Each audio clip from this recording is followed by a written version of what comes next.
Children as young as 9 have been investigated for online bullying, according to figures obtained by Sky News. Almost 2,000 children have been investigated by police in the last 3 years. This report from our technology correspondent Tom Cheshire.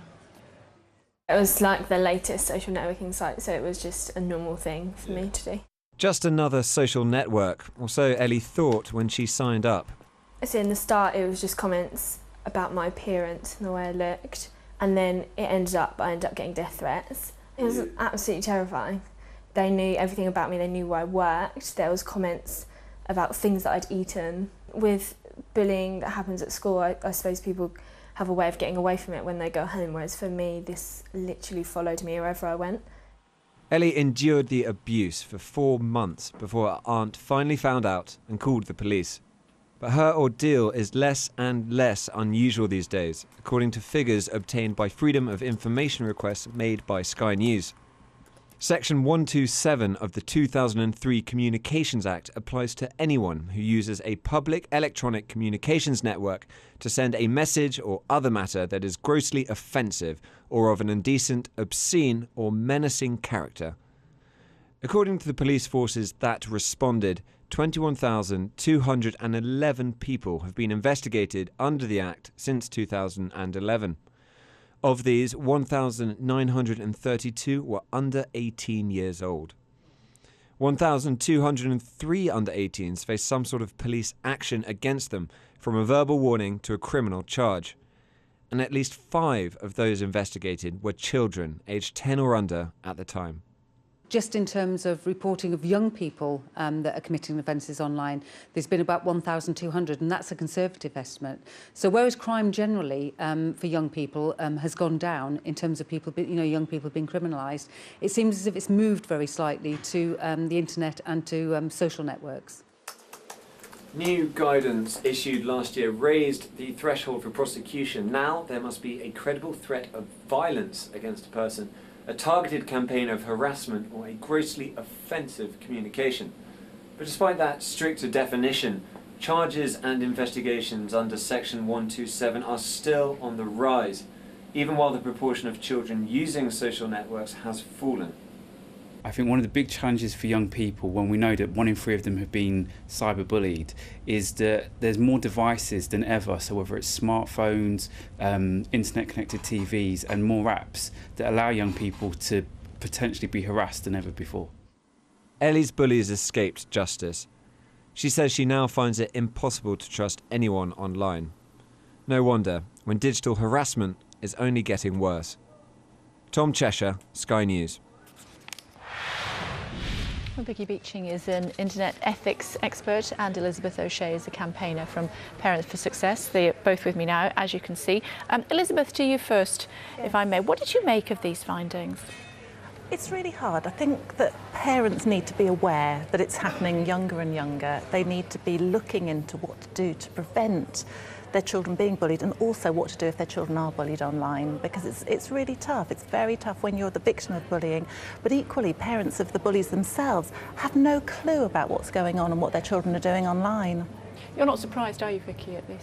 I'm not. I think we need to really wake up and 9, 10, 11 Exactly. I mean, we need to wake up and realise that the sociological shift that we're in the middle of, that it's as significant as the Industrial Revolution. You know, the internet's changed everything. It's changed behaviours, and sometimes it takes shocking stats like this to make us realise this is really important sociologically. People are going to look back on this and see it as a huge red letter moment in history. So parents and children actually have a huge gap between them, those who were raised without the internet and those who were raised with.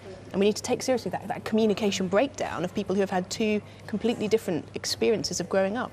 So, Elizabeth, is it the opportunity that you can communicate, you're 9, 10, 11, you can communicate with all the other kids at school in one fell swoop, but because you are still so young and developing into adolescence, you have no idea how to use that information and that tool?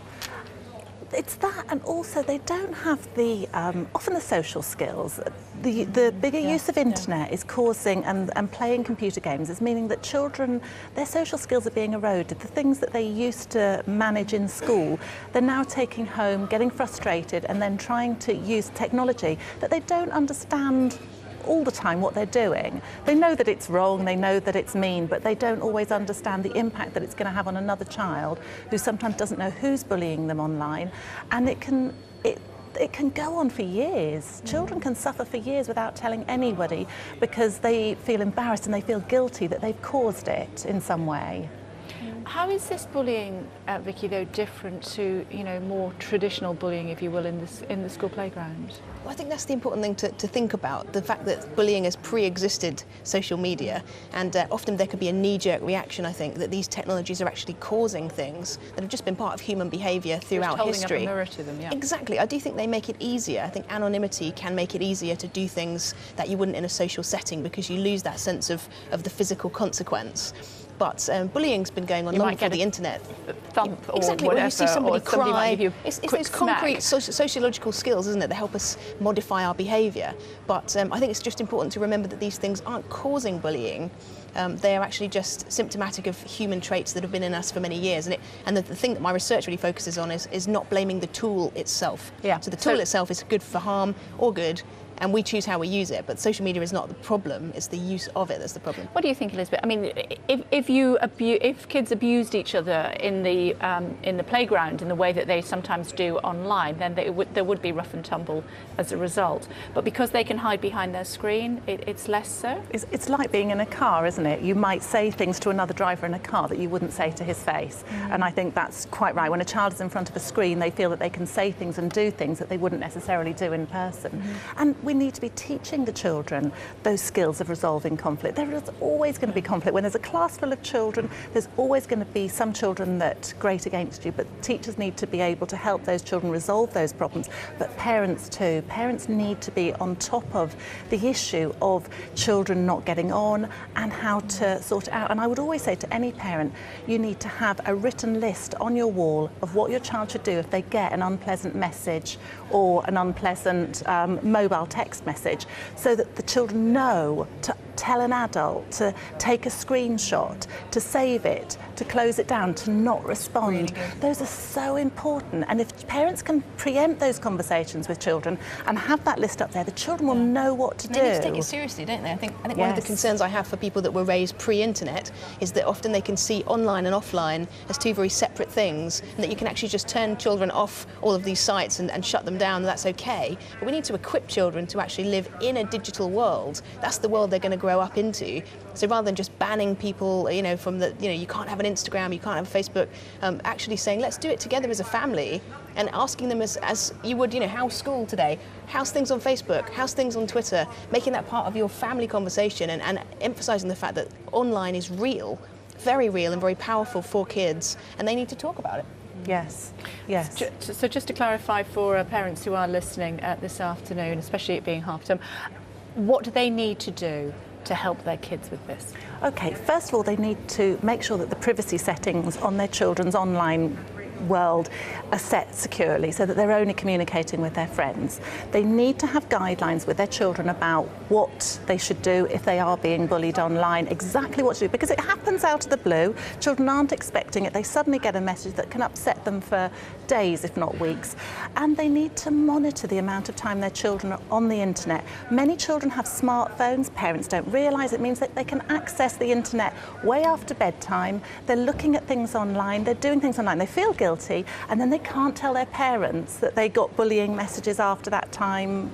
So it's equipping the parents. Because they're being mischievous by using their smartphone after hours. Absolutely. So leave phones downstairs. And Vicky, final thoughts from you. Final thoughts would be: don't blame the tool itself. Remember that the internet, social media, can be used for great good. Campaigning, awareness, making friends with people way beyond your normal social setting. Just remember the good it can do. Don't damn the tools. Don't blame them. But teach your children the great potential of social media and inspire them that actually it can be used for good. And always keep the line of communication open with your kids. Exactly. Great to talk to you both. Thank you very much indeed. Thanks a lot. Well, on Sky News for iPad.